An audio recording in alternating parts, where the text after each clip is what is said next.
desarrollado mecanismos para evadir, vencer el sistema inmunitario y como respuesta, mamíferos y otros seres vivos han desarrollado un amplio abanico de estrategias para asegurar su completa protección frente a la infección viral, ¿no? Es decir, a medida que los virus también empiezan a armarse de estrategias para evadir la respuesta inmunitaria, también el sistema inmunitario encuentra estratégicas para tratar de destruir a este agente patógeno, ¿no? A los virus. El sistema inmune puede lograr desactivar a los virus, puede destruir a los virus, puede convivir con ellos o simplemente ignorarlos. Los virus pueden atacar el sistema inmune y alterar su función o destruir células, ¿no? Entonces es una lucha entre agentes infecciosos virales y el sistema inmunitario, ¿no? A ver quién puede resistir mejor y destruir al otro. Para la última de la fila 1, ¿puedes ponerte de pie? ¿Qué son los virus?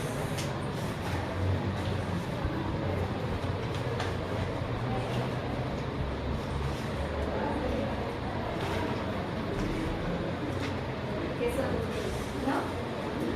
Ok, vas a quedarte de pie, no te sientes. Y la 2, ¿qué son los virus? Sí, tienes que parar la producción. Es un organismo parasitario obligado. Un organismo parasitario obligado, ya está muy bien, pero falta un detalle importante. ¿Dónde? Sí. ¿Te lo puedes sentar? De que los virus no están vivos y por lo tanto requieren una maquinaria, en este caso estudiar de la célula para poder replicar. Ya, muy bien, ok, necesitan una maquinaria celular para poder replicar. Ok, también. ¿Qué son los virus? ¿Y qué más puedes aportar sobre los virus? Han dicho que son parásitos obligados, necesitan de la célula para poder replicarse. ¿Qué más? ¿Qué característica importante nos puedes ponerte de pie? Son microorganismos patógenos, particulares, hay algunos virus que solo tienen membrana, otros que son doble membrana. Ya, muy bien, puedes entrar. Ha dicho algo muy importante, son intracelulares obligados. Para que te puedas sentar nuevamente, ¿qué son los virus? Microorganismos patógenos que pueden ser necesitan sí o sí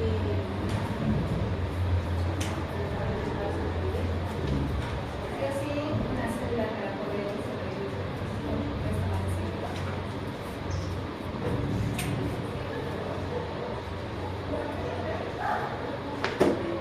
El sistema inmunitario frente a estos virus puede crear defensas de tipo transitorio. Las defensas transitorias e inmediatas generalmente las otorgan las células y moléculas de la inmunidad innata, ¿no? O de tipo permanente, las que usualmente suelen dejar memoria, como los linfocitos T, hay linfocitos T de memoria, linfocitos B de memoria y los anticuerpos, ¿no? Que pueden quedar por mucho tiempo en el organismo. O el virus puede entrar en un estado de latencia para reactivarse semanas, meses o años más tarde, siempre y cuando el virus tenga la capacidad de alocarse en un lugar en el cual el sistema inmunitario difícilmente pueda tener acceso para poder destruir a este agente patógeno. Entonces, características importantes del agente patógeno. Estábamos con la fila 4, fila 5. El virus es considerado, ¿puedes ponerte de pie? El virus es un ser vivo. ¿Por qué no?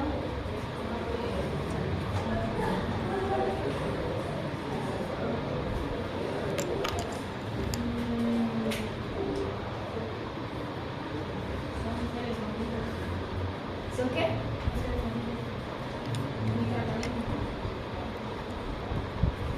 Ya, puedes sentarte. El último de la fila. Los virus son considerados como seres vivos. No como tal, porque por ejemplo, una bacteria o las estructuras que infectan, un virus, necesita otro microorganismo que tenga esa complejidad para poder hacer esto, para poder replicarse. No es tampoco una reproducción como tal, sino una replicación cilíndrica. Entonces, como por su simpleza, entre comillas, simpleza del virus, pues le falta una estructura para poder hacer una cadena biológica que no, porque necesita los elementos de un organismo vivo para poder hacer su replicación o poder hacer población. Ya, muy bien. ¿Querías decir algo? Levantar la mano. Entonces, en el medio ambiente, los virus están en una forma cristaloide, una forma inerte en la que estos no se pueden replicar por sí mismos, ¿no? Necesitan sí o sí de un hospedero, de una célula para poderse replicar utilizando toda la maquinaria metabólica, estructural, energética de la célula huésped. Características generales de todos los virus.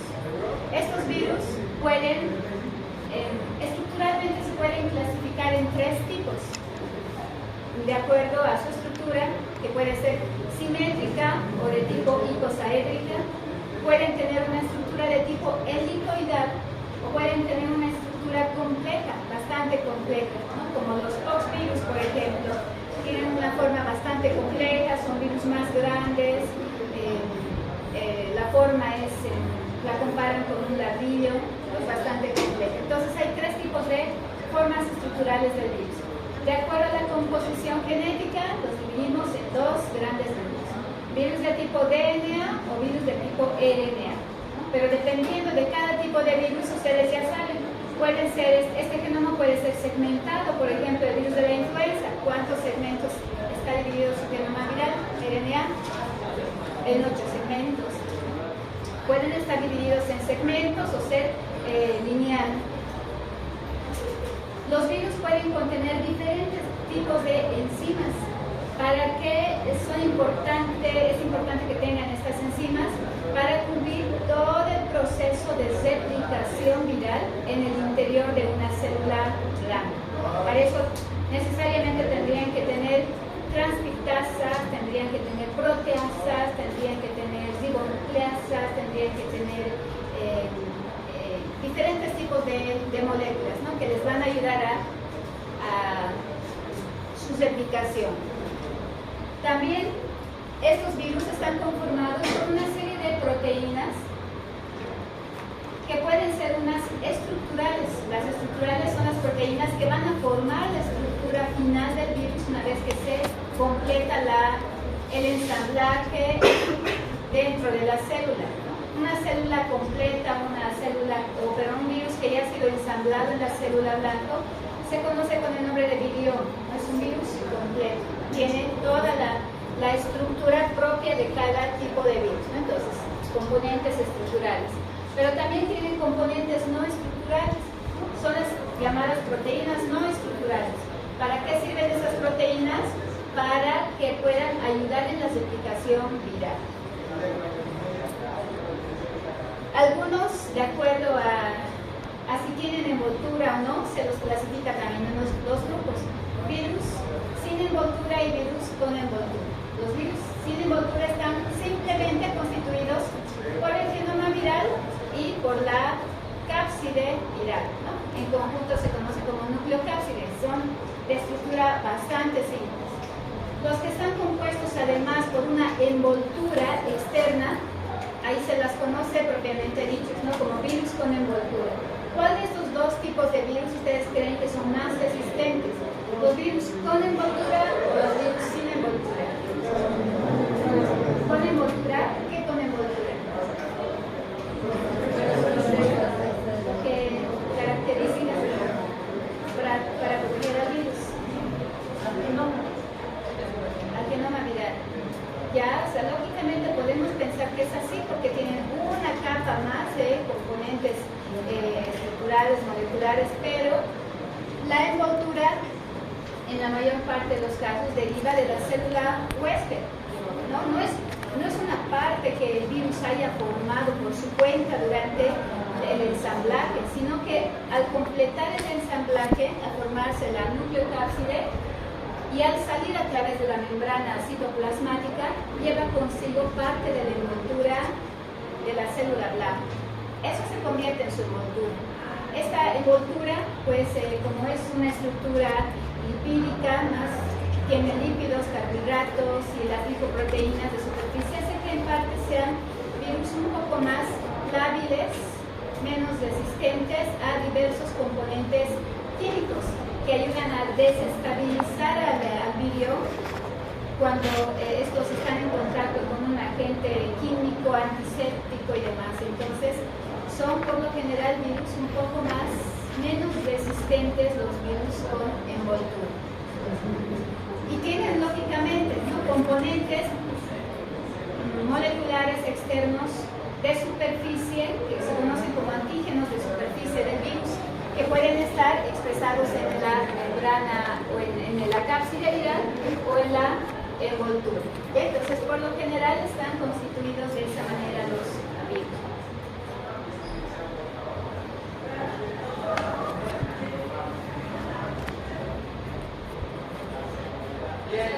Los tipos de replicación derivan dependiendo del genoma viral.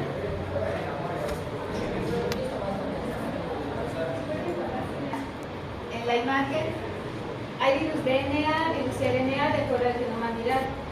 Los virus DNA tienen que liberar este genoma en el interior del citoplasma.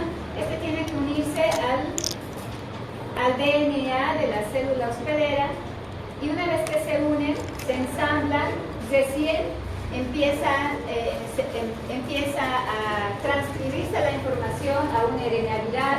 Este pasa a un RNA mensajero, pasa la información a los ribosomas para crear proteínas virales, y posterior a eso el ensamblaje y ya la salida del virus. ¿Qué pasa con el virus RNA?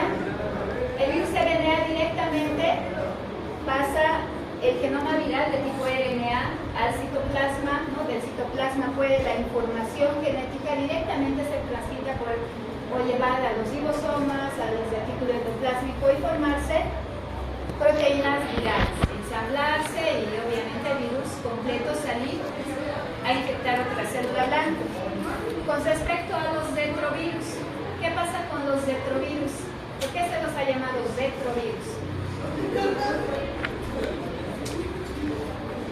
También son tipos de... necesitan la transcripción inversa para poderse replicar. Tienen RNA viral, pero este tiene que pasar por un proceso que se conoce como la transcripción inversa para poder ser transformados a un ADN proviral y seguir la secuencia de los pasos hasta que se puedan ensamblar. ¿Ya? Entonces, de acuerdo a la replicación, tenemos estos tipos de replicación. Cuando un virus ingresa al organismo, ¿cómo creen que este virus se adapta al huésped para iniciar con la replicación viral? Milagro García. ¿Cómo crees, una vez que el virus ha ingresado al organismo, una vez que ya está en el organismo, cómo piensas que puede tener la capacidad para resistir todas las condiciones adversas y empezar con el proceso de replicación viral?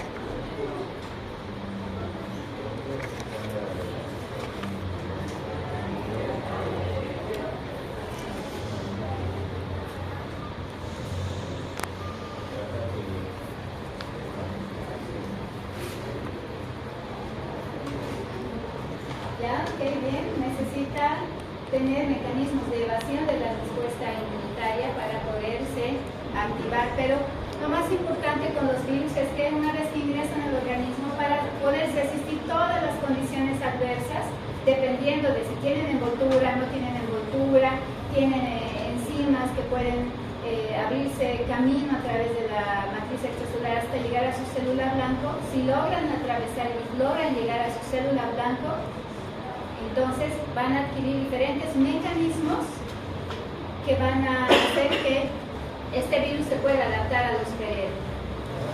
Los virus tienen células blancas, células por las cuales tienen tropismo o predilección celular a las que van a infectar. Entonces, tienen que localizar a su célula blanca. Una vez que localizan, deben tener mecanismos de adaptación a la célula del hospedador. Entonces, para esto tienen que tener mecanismos que evadan la respuesta inmunitaria. Y estos mecanismos de evasión de la respuesta inmunitaria, además de la selección de alguna célula blanco y la adaptación, va a hacer que se desarrolle la enfermedad. Pero ¿qué pasa con el hospedador? El hospedador necesita tener mecanismos que le ayuden a reconocer a este virus, y esto hace posible la resistencia a las enfermedades virales. Un virus, cuando ingresa al organismo, podemos decir que tiene 3 niveles de adaptación importantes. Nivel de adaptación deficiente, nivel de adaptación intermedia y un nivel de adaptación muy eficiente. ¿Puedes ponerte de pie? Si el virus tiene una adaptación deficiente en su célula blanco, ahí dice el efecto que va a producir el virus. Es un efecto citolítico. ¿Qué crees que significa? Se trata de evitar las células blancas. Estas son las células blancas. El virus, si tiene una adaptación deficiente a su célula blanca, produce ese efecto citolítico. Entonces hace que se muera la célula. Hace que se muera la célula. ¿Eso es beneficioso para el virus? No es beneficioso, ¿no? Si un virus no se adapta de manera adecuada, cuando infecta la célula la va a destruir, va a producir una lisis celular. Entonces produce una lisis celular, y eso para el virus no es muy beneficioso, porque el virus tiene que utilizar a la célula, ya habíamos dicho, para replicarse de manera continua.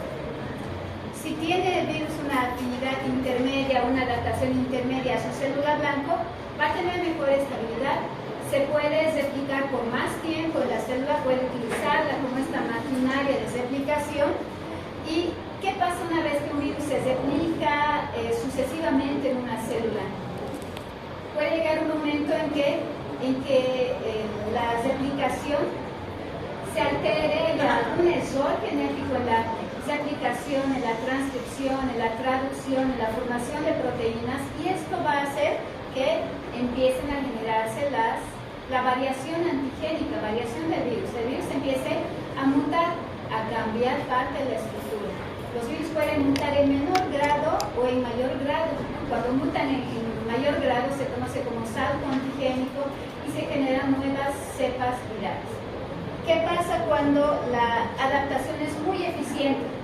Significa que esta célula infectada va a vivir por mucho más tiempo, ¿no? El virus la va a utilizar, va a hacer que se altere el metabolismo, pero esta célula no va a morir, ¿no? Porque el virus va a hacer que el virus se va a adaptar de manera más eficiente a la célula. Por tanto, ¿qué va a suceder como consecuencia acá? La infección puede llegar a ser persistente, puede llegar a ser crónica, ¿no? Y puede haber tal afinidad que el genoma se integre al genoma de la célula blanca, y eso a la larga puede dar, por consiguiente, incluso, ¿no? La formación de células tumorales. ¿Ya? Entonces, hay esas 3 variedades de adaptación: adaptación deficiente, intermedia y adaptación muy eficiente. Entonces, ya habíamos dicho, ¿no? Adaptación deficiente van a causar un efecto citolítico, se destruye la célula blanco, y por tanto, ¿qué pasa si se destruye la célula blanca? Los virus van invadiendo células, y a todas las van a destruir. Se genera un daño celular bastante importante. Por tanto, generalmente este tipo de enfermedades virales van a ser más graves. Pero si este virus no le damos tiempo para que sufra variaciones antigénicas, capacidad de mutar como la intermedia, entonces va a ser más fácil crear vacunas para estas enfermedades, ¿no? Por tanto, las vacunas sí nos pueden ayudar. Generalmente, ¿en qué tipo de virus sucede esto? En los virus de tipo DNA, ¿no? También, que tienen menor variabilidad antigénica. En la de adaptación de tipo intermedia, ¿no? Habíamos dicho que es más estable, puede generar variación antigénica. La enfermedad no es tan grave acá, ¿no? Puede ser relativamente grave o puede ser incluso tolerable, generar infecciones o enfermedades leves, ¿no? Con un cuadro clínico leve. En estos puede ser que, dependiendo del tipo de virus, dependiendo del tipo de enfermedad que genere, servir una vacunación o no servir la vacunación. Y en una adaptación muy eficiente, generalmente hay mayor variabilidad antigénica, generalmente aquí están los virus de tipo RNA, ¿no? Y pues la vacunación, si se crean vacunaciones para muchos virus, por ejemplo, para el virus de ahí está la familia herpes virus, ¿no? También pueden estar la categoría de los ortomixovirus, pero estos por tener una capacidad de mutar bastante elevada, las vacunas no nos van a servir, ¿no? Porque cada vez van a ir cambiando y las vacunas se van a tener que modificar de manera periódica. Son parásitos intracelulares obligados, pueden producir diversos tipos de enfermedades de acuerdo a la adaptación, enfermedades agudas, enfermedades crónicas, incluso enfermedades latentes, ¿no? En las cuales el virus por un periodo largo de tiempo permanezca sin replicación viral, ¿no? Comúnmente lo llamamos como dormido al virus cuando no se replica. Puede destruir células como la poliomielitis, por ejemplo, las terminales nerviosas a nivel muscular, persistir durante toda la vida como el virus Epstein-Barr, quedar inactivo el virus herpes, inducir la transformación maligna como el virus de la hepatitis B, que produce MCA hepático, y el virus Epstein-Barr. Los virus, a diferencia de otras bacterias, parásitos, carecen de locomoción, no se mueven por sí solos, pero ¿cómo se diseminan a través del organismo? ¿Cómo se pueden diseminar los virus a través del organismo? Ponte de pie. ¿Cómo se diseminan los virus a través del organismo?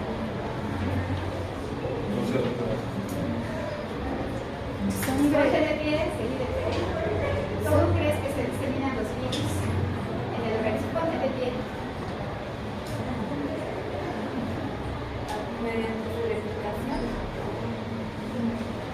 Ya, se replican, ok, salen afuera de la célula, pero de ahí, ¿cómo se disemina al organismo? ¿Cómo van los tejidos?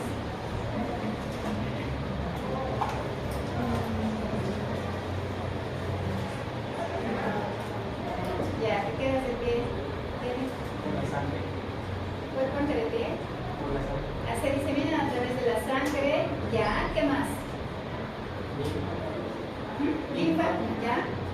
Creo que pienso por células igual, somos creadores y diversas células inmunitarias van a poder Ya, muy bien, muy bien.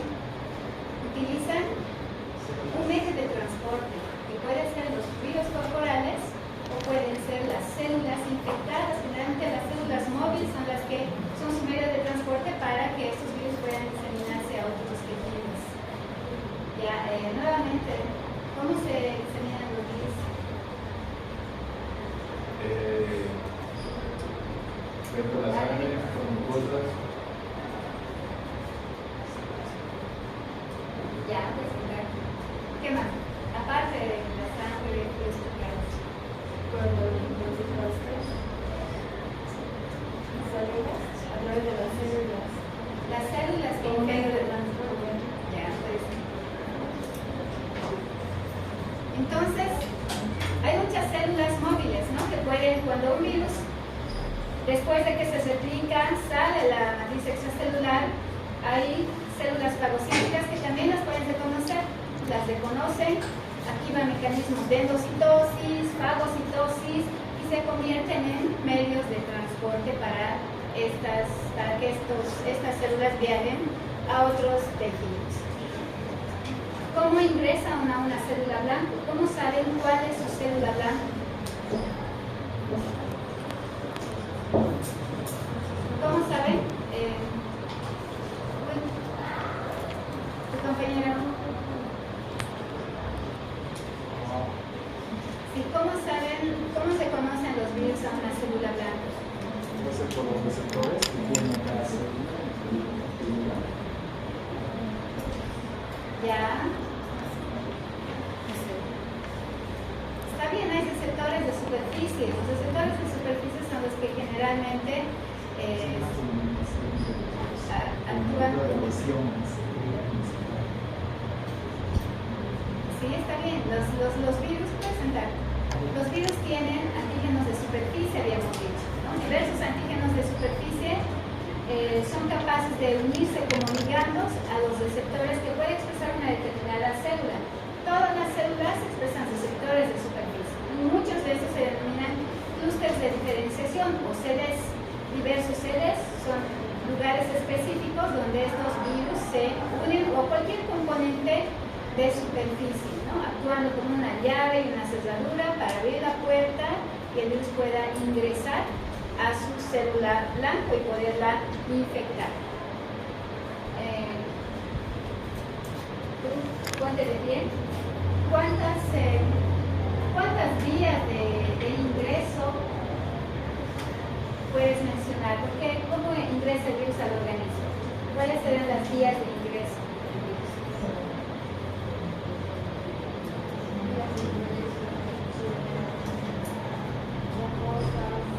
Rosas.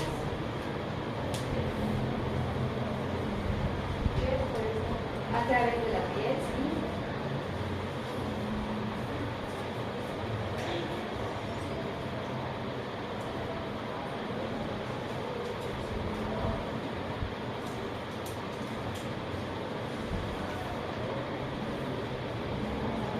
¿Cómo ingresa el virus del dengue? Picadura, muy bien, puedes citar. Entonces hay diversas vías y mecanismos de ingreso, ¿no? Si hablamos de la vía respiratoria, por ejemplo, esa es una vía de ingreso. ¿Cuál será el mecanismo? Cuando una persona tose, estornuda, al hablar, ¿no? Puede transmitir el virus por vía respiratoria a otra persona susceptible, ¿no? Y a través de ese contacto directo, la persona susceptible puede adquirir ese virus cuando le llega directamente a las mucosas. Mucosa respiratoria, la mucosa oral, incluso la conjuntival, ¿no? Entonces, gracias a estos mecanismos que pueden ser directos se transmite el virus, pero también mecanismos indirectos, ¿no? Al tocar cualquier gomite contaminado con el virus puede de igual manera transmitirse la enfermedad. Si una persona haya adquirido el virus por estas vías y diferentes mecanismos, el virus una vez que está adentro tiene que activar la respuesta inmunitaria, ¿no? ¿Cómo se activa esta respuesta inmunitaria? Habíamos dicho, ¿no? Que primero se activa la inmunidad innata. Una vez que se activa la inmunidad innata, de inmediato obviamente, ¿no? Tenemos ahí nuestras barreras naturales que nos van a proteger, pero si pasa el virus las barreras naturales, ¿cuáles son las células frontales o las células que están al frente y que primero van a reconocer los virus?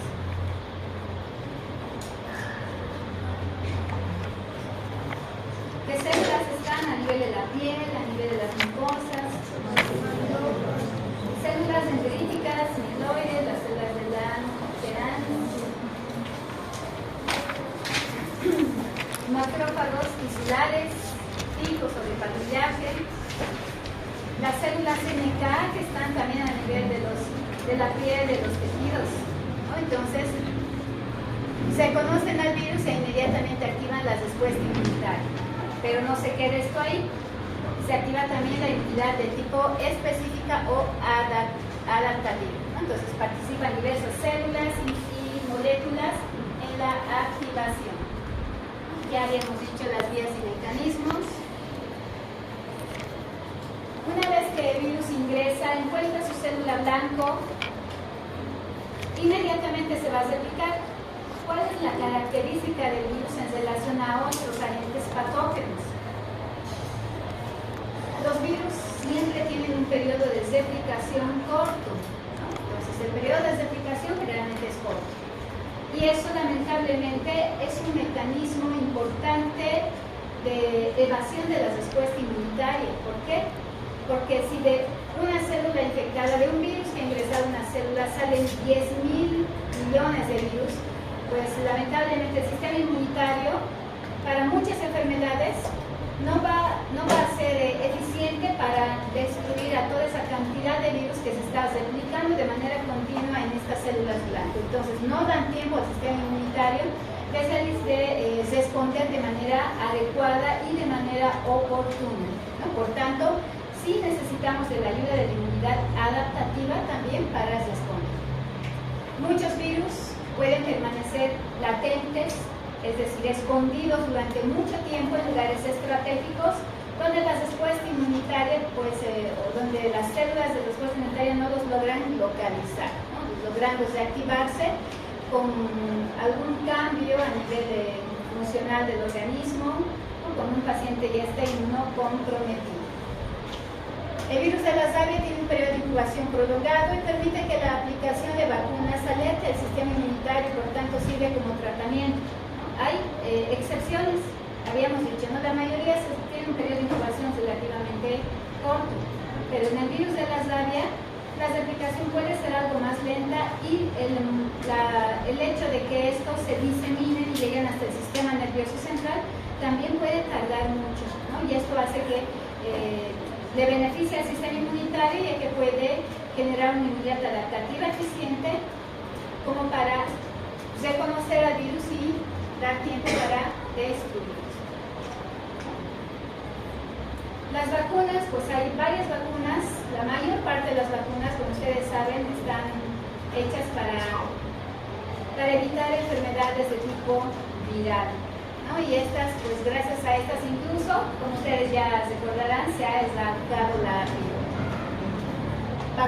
Varias vacunas son eficaces contra algunos virus, varios virus constituyen serios problemas de salud pública porque también no hay, o están restringidas las vacunas, ¿no? Para el VIH no hay vacuna, ¿no? La influenza cambian de serotipo constantemente, lo mismo con los rotavirus, el dengue y otras enfermedades infecciosas, ¿no? En las que no todas tenemos vacunas. Entonces, este es un ejemplo ahí de una infección por un virus, ¿no? La infección ya habíamos dicho, ¿no? Que no es nada más que cuando un agente patógeno ingresa a un hospedero y decimos que la persona ya está infectada. Imagínense que este es el virus de la influenza. Este virus ingresa por vía respiratoria, pudo haber ingresado por vía oral, por vía nasal o incluso por vía conjuntiva. Una vez que ingresa a la región mucoepitelial, ¿qué es lo que tiene que hacer el virus? Encontrar a sus células blanco. Y estas son las células blancas, ¿no? Las células mucoepiteliales. A nivel de las barreras, ¿qué barreras naturales tenemos a nivel respiratorio? Mucosas. Cilios. Las mucosas, cilios. ¿Qué más? Ya, muy bien. ¿Habrán anticuerpos ahí? Sí. Anticuerpos de tipo principalmente de tipo IgA. ¿Ya? ¿Okay? Estas células mucoepiteliales, además, cuando son invadidas por algún virus, empiezan a secretar agentes antimicrobianos, péptidos antimicrobianos, denominados también defensinas. ¿Cuáles son las defensinas que normalmente ayudan a reconocer un virus, ¿no? Porque están dispuestas para reconocer al virus y activar mecanismos de defensa? Defensinas de tipo alfa, catecolicinas de tipo LL37, ¿no? Se pueden activar, se pueden liberar. ¿Qué hacen cuando estas defensinas se liberan? Se van a pegar a la superficie del virus y mediante el arsenal microbicida que tengan pueden intentar destruir al virus.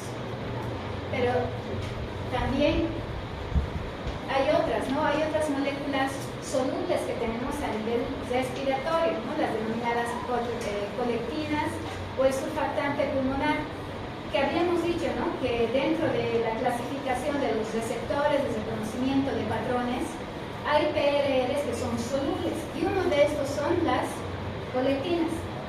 ¿Qué acción tienen las colectinas ahí? Actúan como opsoninas, es decir, que se pegan en la superficie del virus para facilitar el reconocimiento por las células de nuestro organismo. ¿Qué células pueden participar ahí? A medida que se replica el virus, pues se van liberando e infectando más células. Las células infectadas, cada célula infectada puede liberar otro tipo de alarminas o defensinas. Y una de estas son citoquinas. Estas citoquinas se conocen como el interferón de tipo alfa o interferón de tipo beta. Estamos hablando del interferón de tipo 1, ¿no? Entonces, las células infectadas empiezan a liberar el interferón alfa en gran cantidad. Este interferón alfa, ¿a qué células activan?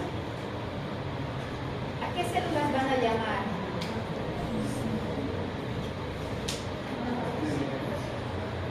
Ya, los fagocitos. A los fagocitos también llaman de manera principal a las células NK. ¿Ya? Las células NK son las que entran ahí, se activan y entran en acción. Entonces, ahí ven un fagocito, un macrófago, podemos asumir que es un macrófago alveolar.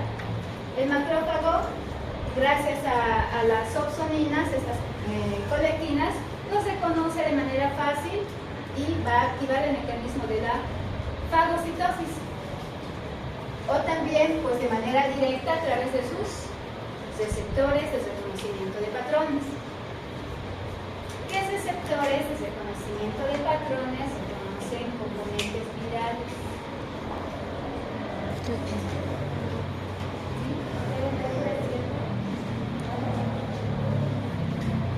Muy bien, TLR de tipo 7, TLR de tipo 3, TLR de tipo 8.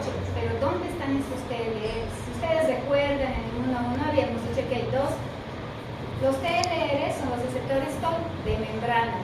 Se encuentran unos en la membrana externa, por decirles de ese macrófago, y otros se encuentran en los endosomas o en los fagosomas. Si el fagocito pues reconoce a una célula blanco, ¿no? A través de la opsonina la va a fagocitar, y dentro de este fagosoma también hay receptores de reconocimiento de patrones. Dentro de estos receptores que están en el fagosoma o en el endosoma están los TLR de tipo 3, 7 y 8.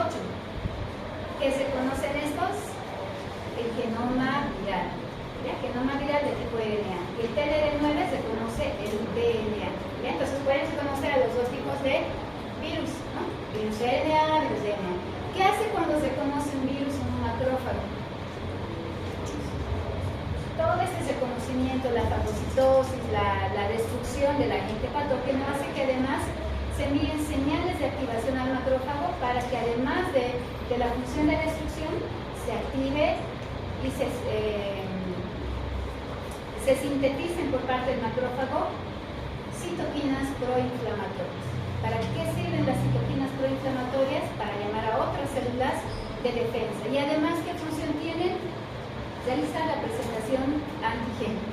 ¿Ya? Entonces, empieza a trabajar el macrófago a nivel intraepitelial. Entonces, un macrófago, si además de fagocitar, tratando de destruir a estos virus, empieza a llamar a otros macrófagos, a otros fagocitos.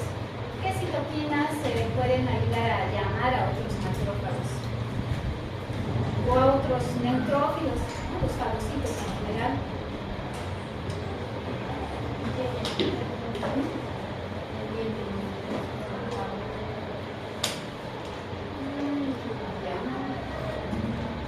Los proinflamatorios, pues serían mediados ya pueden ser la interleucina 6, la interleucina 8 habíamos dicho, ¿no? Que es principalmente atrae neutrófilos al lugar de la acceso. Aquí estamos hablando de macrófagos tisulares, ¿no? Entonces van a activar primero a los neutrófilos que están en la circulación sanguínea, los capilares que estén aquí a nivel respiratorio, salen primero los neutrófilos, luego salen los macrófagos inflamatorios para activar toda una respuesta inflamatoria, ¿no? Que va a tratar de destruir a este virus. Entonces, se siguen liberando, a medida que las células se infectan cada vez más y más, se va liberando mayor cantidad de interferón de tipo 1. Además, también se puede sintetizar el factor de necrosis tumoral y la interleucina 1. ¿Ya? Cuando hablemos de una célula infectada, principalmente por el virus, que se liberan principalmente, puede preguntar en el examen, factor de necrosis tumoral, interferón de tipo 1 sobre todo, e interleucina de tipo 1. ¿Ya? Todos estos pues activan la respuesta inflamatoria. El factor de necrosis tumoral activa la respuesta inflamatoria. Interleucina 1 también va activando la respuesta inflamatoria. Entonces, otros fagocitos que llegan al lugar o que pueden estar ahí son las células dendríticas. Las células dendríticas llegan al lugar, tienen la misma función, acción fagocítica, presentadores de antígenos y productoras de citoquinas. Las células dendríticas tienen una función muy importante aquí cuando hablamos de respuestas antivirales. Pueden sintetizar gran cantidad de interleucina de tipo 1.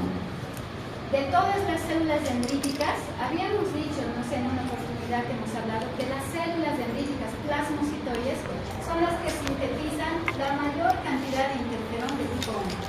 ¿Para qué sirve el interferón de tipo 1? Aquí ya está produciendo el interferón 1 las células infectadas, aquí está produciendo el interferón 1 también los macrófagos activados, están produciendo las células dendríticas, siguen produciendo interferón 1. ¿Por qué será tan importante la síntesis del interferón 1 en una respuesta de tipo antiviral? Porque el interferón de tipo 1 interfiere con la replicación viral, ¿ya? Por eso es tan importante la síntesis y liberación del interferón de tipo 1. Hasta aquí hemos visto macrófagos, fagocitos. ¿Qué sistema de complemento puede activarse en la inmunidad innata? Aquí hasta acá hemos visto que se está activando la respuesta inflamatoria. Gracias al factor de necrosis tumoral, interleucina de tipo 1, hay mayor permeabilidad en los vasos sanguíneos, empieza la vasodilatación, salida de neutrófilos, macrófagos inflamatorios y junto con estos, las proteínas del sistema del complemento. Las moléculas del sistema del complemento se activan y salen del plasma sanguíneo. ¿Qué vías del sistema del complemento se activan en la inmunidad innata?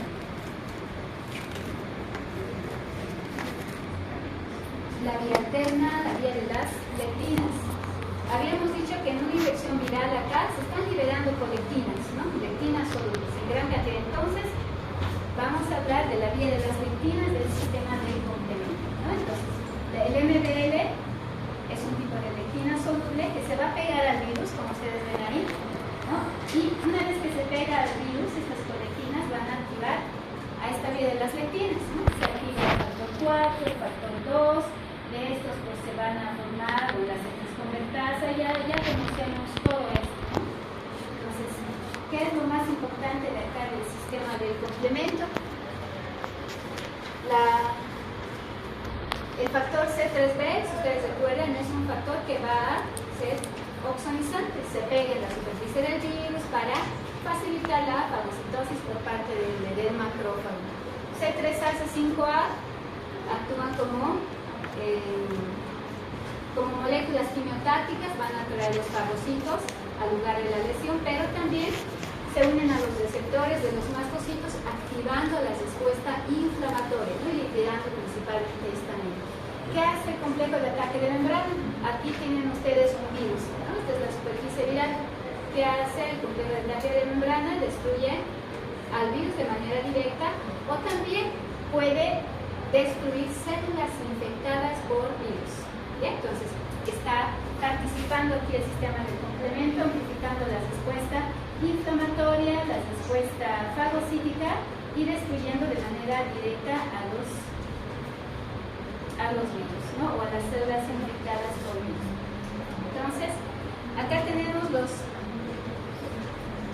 virus, hay algunos ejemplos de virus. La primera columna, en la segunda los receptores. ¿A qué receptores de la célula blanca se van a unir estos virus? ¿Cómo los van a reconocer? ¿Y en qué tipos de células se encuentran estos receptores? Vamos a ver únicamente la primera fila. El virus del VIH.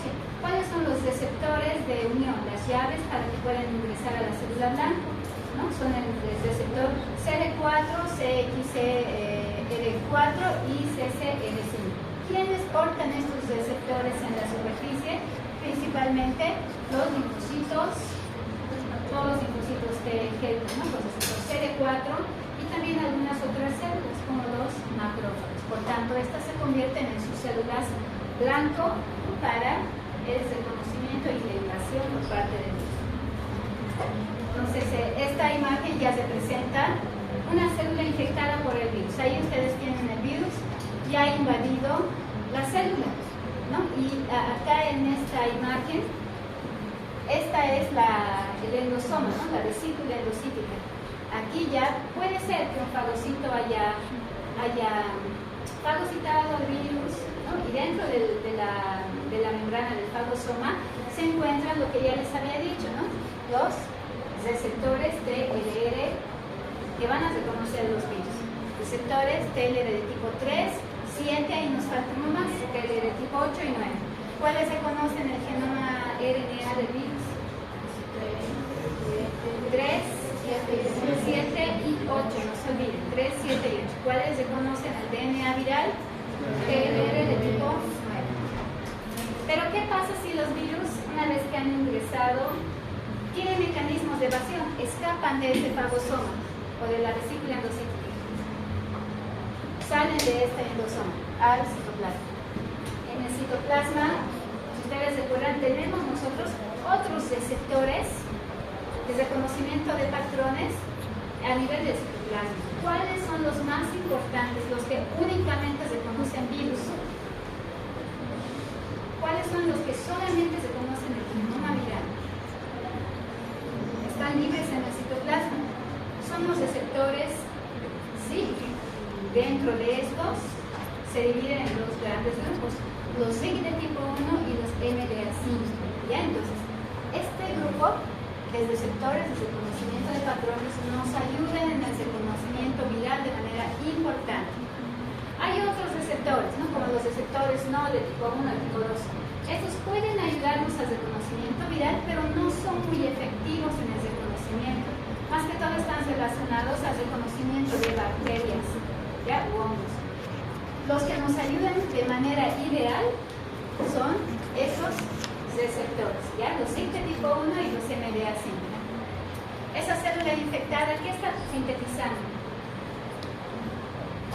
Toda célula infectada sintetiza interferón de tipo 1, liberar factor de necrosis tumoral y la interleucina 1, ¿no? Que sigue con esa síntesis de liberación, sigue pidiendo ayuda a otras células de la respuesta inmunitaria.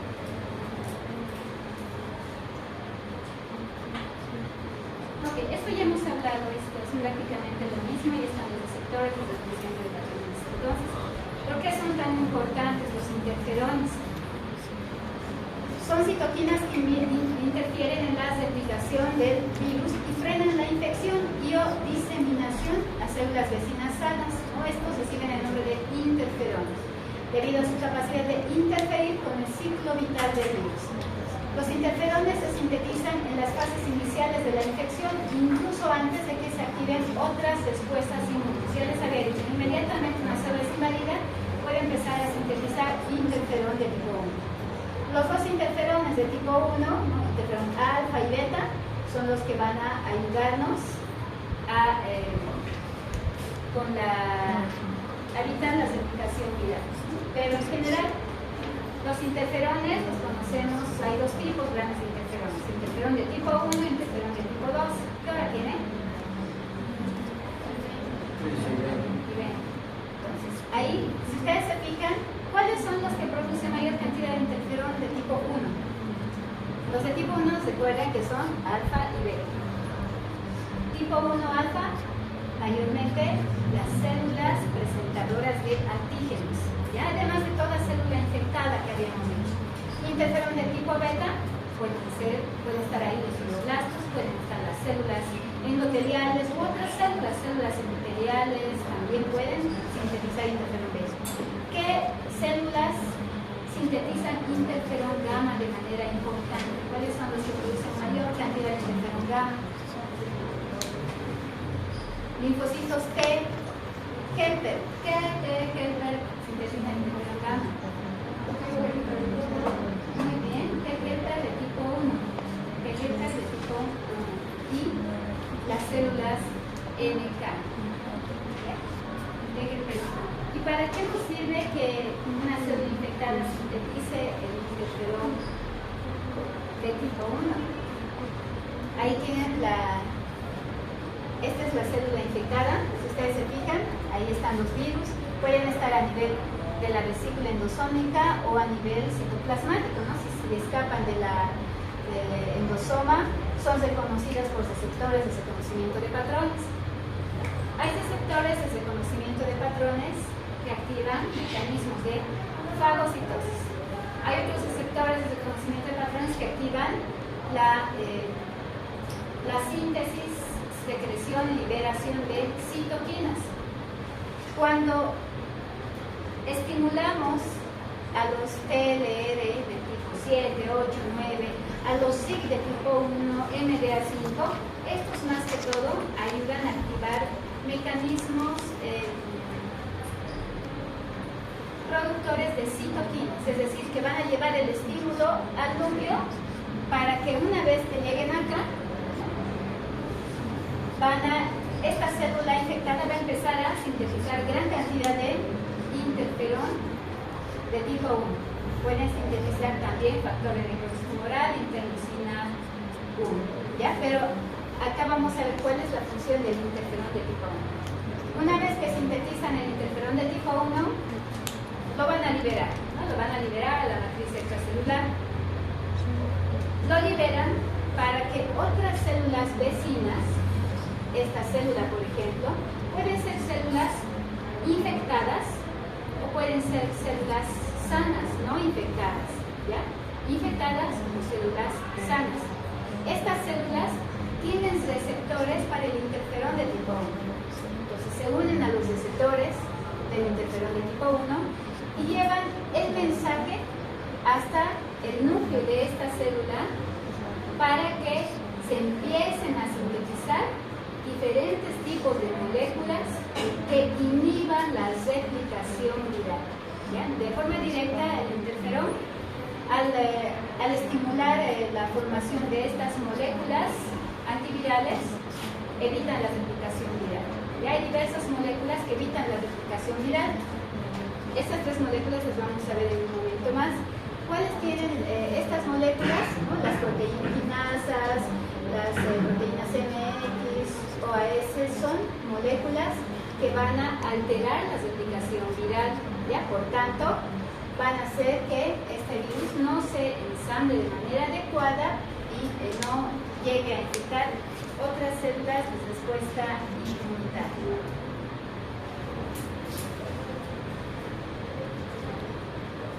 Vamos a ver directamente a estas moléculas antivirales. Oligoadenilatosintetasa sintetasa. ¿Para qué sirve en general esta molécula? Oligoadenilatosintetasa sintetasa. Sirve para que produzcan gran cantidad de ribonucleasas, las cuales van a degradar el ARN de tipo viral. ¿Ya? Para eso sirve. ¿Ya? Producen inhibición del genoma de tipo viral. La proteína MX también lo mismo, ¿no? Es inducida por interferones, promueven la resistencia del virus al producir proteinquinasas que también inhiben. Las proteinquinasas van a inhibir la síntesis de todas las proteínas virales, ¿no? Y van a evitar, por consiguiente, el ensamblaje, la unión de las proteínas estructurales del virus. ¿Qué hora tiene?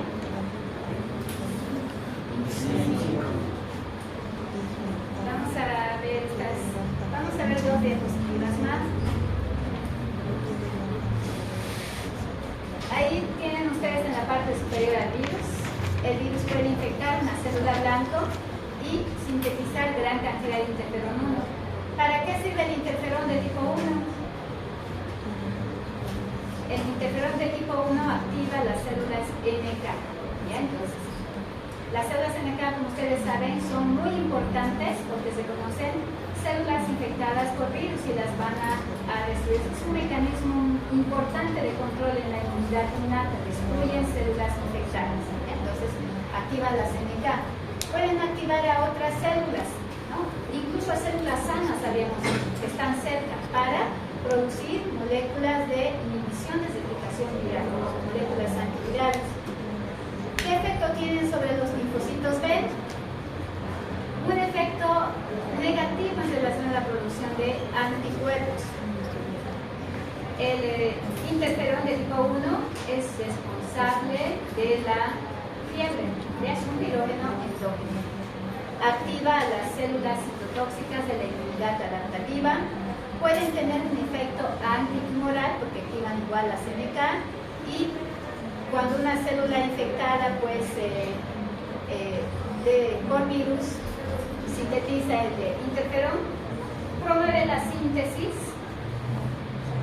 y la expresión de mayor cantidad de HLA en la superficie. ¿Para qué sirve que una célula infectada sintetice más LHA en la superficie?